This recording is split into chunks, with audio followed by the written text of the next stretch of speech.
دہاڑی کے ایک مسئلے کے اوپر سے ایک واقعہ میں آپ کے سامنے رکھتا ہوں جو بڑا زبردست ہے۔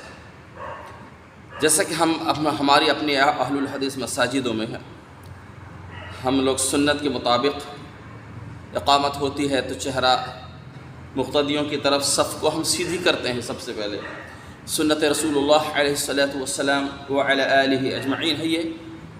تو جیسے ہی میں مقتدیوں کی طرف صف بندی سیدھی کرا رہا تھا تو ایک صاحب مجھے دیکھ رہے تھے، گھور کر کے دیکھ رہے تھے۔ لمبی داڑھی تھی، پوری یہاں تک لمبی داڑھی، کوئی تاجر تھے کہیں کے رہنے والے،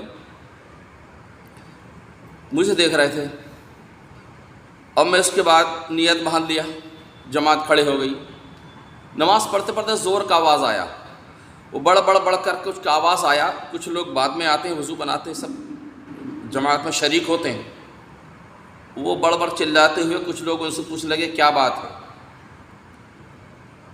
نماز کے بعد میں نے پوچھا یہ آواز کیسی تھی، تو کچھ لوگوں نے بتائے کہ وہ یہ کہہ کر کے جا رہے تھے واپس کہ یہ امام کے پیچھے میری نماز نہیں ہوگی، کیونکہ یہاں کا امام داڑھی کاٹتا ہے، داڑھی چھاঁٹتا ہے، مطلب داڑھی چھاঁٹتا ہے۔ مجھے بڑی تکلیف ہوئی کہ کتنی بڑی جہالت ہے۔ دیکھیے بہت لمبی داڑھی، اب کیونکہ ہمارے بہت سے احباب جو ہیں اہل الحدیث علماء اور دیگر، وہ داڑھی کو چھاٹنے کو حرام سمجھتے ہیں۔ تو نماز کے بعد بہرکیف نماز ہونے کے بعد پھر وہ بعد میں نماز پڑھے آ کے، میرے پیچھے نہیں پڑھا انہوں نے، بعد میں نماز ادا کی۔ میں سلام کیا، سلام دعا ہوئی، ہم کافی دیر تک بیٹھے، اور وہ پھر میں نے پوچھا تو انہوں نے واقعہ بیان کیے، آپ داڑھی چھاٹتے ہیں۔ تو میں نے بخاری شریف نکالا کہ چلیے لائبریری کے اندر، ان کے سامنے حدیث پڑھی۔ میرے نبی کا فرمان عبداللہ ابن عمر رضی اللہ عنہ کا، انہوں نے وہ روایت فرمائی حضرت نافع سے، میرے نبی علیہ الصلوۃ والسلام نے فرمایا داڑھی بڑھاؤ، مونچھیں کتراؤ، مشرکین مخالفت کرو۔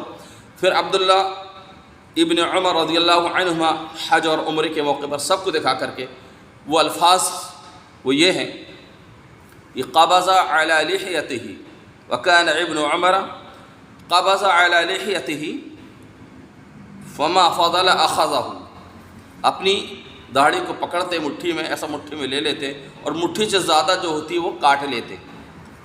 میں نے ان کے سامنے یہ حدیث رکھی تو دیکھو میں نے کہا یہ عبداللہ ابن عمر رضی اللہ عنہ یہ حدیث کے راوی ہیں اور یہ عمل کر رہے ہیں، تو کیا یہ صحابی رسول جو نبی سے حدیث پیش کریں تو کیا یہ نبی علیہ الصلوۃ والسلام کی ان کے آپ کے فرمان کی مخالفت کریں گے؟ ارے کہنے لگے کیسے ہو سکتا ہے، ہو ہی نہیں سکتا ہے کہ عبداللہ ابن عمر نے سر سے کیا ہو، کاٹا۔ ان کا آپ پڑھیے، اردو کا ترجمہ بھی ہے نیچے لکھا ہو، پڑھیے۔ وہ ماننے کے لیے تیار نہیں۔ اللہ، اب جہالت دیکھیے، ہمارے علماء اہل الحدیث نے بھی اپنی کتابوں میں جہاں جہاں حدیث داڑھی کی عظمت کے بارے میں، فضیلت کے بارے میں حدیث نقل کی، آدھی حدیث خیانت کیے ہے، آدھی حدیث لکھے ہیں داڑھی کو بڑھاؤ، مونچھوں کو کتراؤ، بس اتنا لکھ دیے ہیں، باقی آدھی کو چھوڑ دیا ہے، خیانت کیا ہے۔ اور خائن کا جرم کیا ہے یہ آپ سمجھ سکتے ہیں۔ جب ان کے سمجھ میں آئی نہیں، حقیقت یہی ہے کہ عبداللہ ابن عمر داڑھی کو چھاٹ کر کے بتا رہے تھے، انہوں نے کہا کہ صحیح عمل یہی ہے۔ اس کے بعد محبت کے ساتھ بہت اچھے بیٹھے ہوئے، ہم چائے پیے، اور بہت اچھا جو ان کے دل کے اندر خراش تھی میرے تعلق سے وہ ان کے دل کے اندر نکل گئی۔ تو یہ ہوتا ہے سمجھداری۔